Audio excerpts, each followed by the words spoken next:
We didn't want to use the Emergencies Act.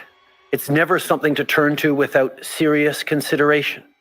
But after weeks of dangerous and unlawful activities,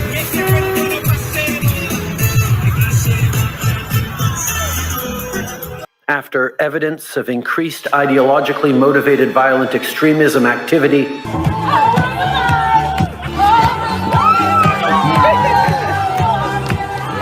we now have a choice to make as a society.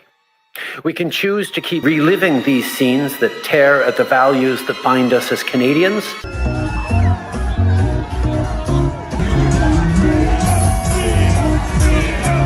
They're having a good time, too.